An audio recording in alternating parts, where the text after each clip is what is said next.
Over the past few years, a number of LGBT groups have drawn attention to the anti-gay views and activities of the Salvation Army. Many people aren't aware that, in addition to its charity work, the Salvation Army is also a Christian church with a decidedly conservative doctrine.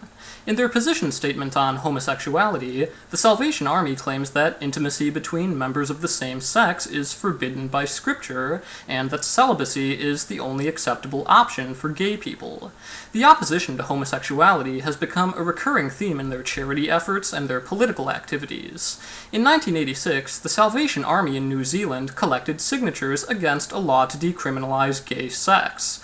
In 2000, the Salvation Army in Scotland opposed the repeal of Section 28, which prohibited schools from any positive or affirming discussion of homosexuality. In 2001, the Salvation Army's Western Corporation rescinded health benefits for same-sex domestic partners of employees after criticism from the religious right. And in 2004, the Salvation Army in New York City threatened to close all of its soup kitchens and shelters instead of complying with a law requiring city contractors to provide equal benefits to domestic partners. Following calls for a boycott in protest of the church's anti-gay beliefs, many people have claimed that this would be unjustified for a variety of reasons. The most common response is that regardless of their religious views, the Salvation Army does good things. And that's undoubtedly true. But doing good things is not an excuse for doing bad things. There are many people and organizations that also do good things, but that doesn't make them justified in holding prejudiced beliefs or fighting to keep gay people from being treated equally. And there are plenty of charity groups that are willing to do good for people without supporting needless intolerance. The Salvation Army is not alone in providing help to those in need, but it is set apart by its choice to endorse bigotry. Others claim that the Salvation Army's beliefs are irrelevant to its charity work, and that their homophobic views don't matter when compared to the good they do. This tacit acceptance of anti-gay prejudice seems to reflect the transitional status of how gay people are currently viewed in society at large. If the KKK were a major provider of charity services, it's likely that many people would indeed consider their white supremacist views an obstacle to supporting them.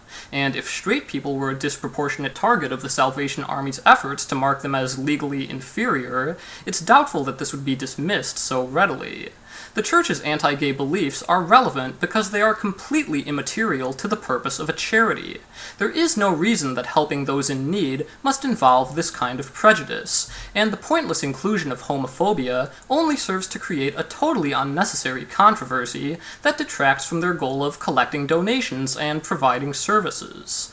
Many have pointed out that the Salvation Army is sometimes the only charity offering critical services in a certain area, leaving them with no other alternatives to support. If so, it's worth considering why this continues to be the case. If people keep giving to the Salvation Army, then they have no incentive to change their policies, and there's no possibility that another provider could ever supplant them. Essentially, the reason you now have to keep supporting them is only because you've always chosen to keep supporting them. How about choosing not to for a change? Finally, some people insist that withholding donations from the Salvation Army will only result in more people going hungry and homeless. Army Major George Hood has said, "If people refuse to give, it's the poor and people in need that will suffer." While that may be the case, this would still be an issue whether we support the Salvation Army or not. Donating to any charity comes with an opportunity cost attached, because every dollar given to a certain charity is a dollar that could have gone elsewhere, but did not. For instance, the Salvation Army's red kettles occasionally receive gold coins valued at about $1,700. If the same amount of money was given to another charity that provides vaccines in Mozambique, it could have prevented the deaths of approximately 3 children. Instead, it went to the Salvation Army.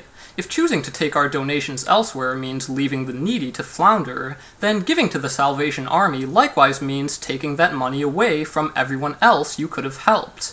Demanding that we should only support the Salvation Army means assuming that they must do more good per dollar than literally any other charity, and that seems rather implausible. If helping the poor is their chief concern, then they should consider the impact of their homophobic beliefs. There are many more charities that do just as much good good, and they would be happy to have our support. More than that, they're ready to treat all of us with respect.